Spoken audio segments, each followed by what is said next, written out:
High, আমি Rudrani. Welcome to my vlog. তো শেষমেশ অনেক দিন পর ঘুরতে যাচ্ছি, তাও আবার কোথায় যাচ্ছি? মায়াপুর। যদিও এর আগে আমি মায়াপুর 3 বার গেছি, আর এটা ছিল আমার 4th টাইম। বাকি বারের তুলনায় এবার আমি একটু বেশি এক্সাইটেড ছিলাম, কারণ আমি যাচ্ছি এবার বাইকে। বাড়ি থেকে বেরিয়েই আগে একটা চায়ের দোকানে দাঁড়াই, আর এই দেখো দাঁড়াতে না দাঁড়াতেই পিচ্চিটা চলে এলো আমাদের সাথে চা খেতে। তারপর চা খাওয়া কমপ্লিট করে বেরিয়ে পড়ি আমাদের গন্তব্যস্থলে যাওয়ার জন্য।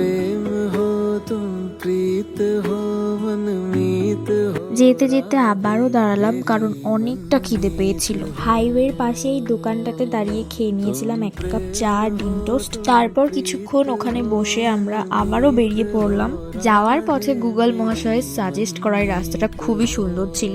গুগল মহাশয়ের সাজেস্ট করা শর্টকাট রাস্তা থেকে বেরিয়ে যখনই আমি দূর থেকে মন্দিরের চূড়াটা দেখতে পাই, তখন আমি ভাবি যে না, এবার আমাদের রাস্তা শেষ, ফাইনালি আমি পৌঁছালাম। আর আলাদা রকমই একটা শান্তি। পৌঁছেই প্রথম কাজ ছিল আমাদের রুম খোঁজা, আর আমরা 2টো রুম দেখি, তার মধ্যে 2nd ফ্লোরের এই রুমটা আমরা চুজ করি।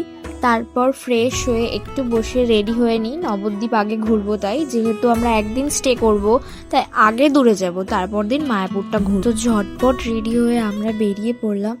আর মায়াপুর থেকে নবদ্বীপের ডিস্টেন্স বেশি না, গঙ্গার এপার আর ওপার। তো এখান থেকে আমরা টিকিটটা কেটে নিলাম নবদ্বীপে যাওয়ার জন্য, আর আমরা বাইকটা নিয়েই পার হব। এই যে আমরা নৌকাতে উঠে পড়লাম, আর আমরা অনেকটা তাড়াহুড়ো করছিলাম, যেহেতু আমাদের আবারও ফিরতে হবে, কারণ আমরা সন্ধ্যা আরতি দেখবো তার জন্য। নবদ্বীপে অনেকগুলো মন্দির আছে, প্রায় 8 থেকে 9টা। হয়তো সবগুলো ঘোরা পসিবল হবে না। আমরা আগে যাব চৈতন্য মহাপ্রভুর জন্মস্থানে। যাওয়ার পথে তো অনেকগুলো মন্দির চোখে পড়েছিল, বাট এই মন্দিরগুলোতে আমরা যাইনি, আর আমরা তো বুঝতে পারছিলাম না এক্স্যাক্টলি চৈতন্য মহাপ্রভুর জন্মস্থান কোনটা। তো সবার কাছে শুনতে শুনতে আমরা পৌঁছাই। মন্দিরের ভেতরে ঢোকার সময় তো ভেবেছিলাম যে অনেকটা ভিড় হবে, যেহেতু এটা চৈতন্য মহাপ্রভুর জন্মস্থান। তো দেখলাম যে না, অনেকটাই ফাঁকা ছিল। অনেকটা বলতে পুরোটাই ফাঁকা ছিল, খুব একটা লোকজন ছিল না, হাতে গোনা কয়েক। এটাই সেই নিম গাছ, এই নিম গাছের নিচেই চৈতন্য মহাপ্রভু জন্মগ্রহণ করেছিলেন, আর গাছটার চারপাশে নেট দিয়ে ঘেরা ছিল। নিম গাছটার ঠিক নিচেই একটা ছোট মন্দির রয়েছে, যেখানে সচিমাতা নিমাইকে কোলে নিয়ে বসে আছেন, আর তার পাশেই আছে বাবা মহাদেব। তারপর আমরা চারপাশটা একটু ঘুরে দেখছিলাম। আমরা নবদ্বীপে এসেছিলাম 3টে সাড়ে 3টে নাগাদ, আর এখানে প্রায় সবগুলো মন্দির বলে 4টের পর। তার জন্য আমরা সবগুলো মন্দির আর ঘুরতে পারিনি, 1-2টো মন্দির ঘুরেছিলাম। তারপর ওখানে আমরা একটা রেস্টুরেন্টে দাঁড়াই আর দুপুরের খাবারটা কমপ্লিট করি। দেন আমরা সোজা চলে আসি নবদ্বীপ ফেরিঘাটে মায়াপুর যাওয়ার জন্য। তাড়াতাড়ি রুমে এসেই ড্রেসটা চেঞ্জ করে চলে যাই সন্ধ্যা আরতি দেখার জন্য।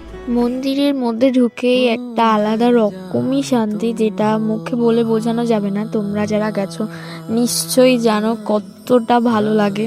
আমরা যেদিন গেছিলাম তো সেদিন চলছিল মেলা। দেন আমরা মেলায় ঘুরি, বাড়ির জন্য কিছু জিনিসপত্র কেনাকাটা করি, যদিও সেই ভিডিওগুলো নিতে আমি ভুলে যাই।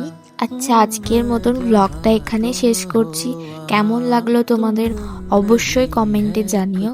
অবশ্য ভালো লাগলে প্লিজ আমার পেজটাকে ফলো করে দিও। তো এখানেই শেষ করছি, আবারও দেখা হচ্ছে নেক্সট ব্লগে। ততক্ষণে বাই, টাটা।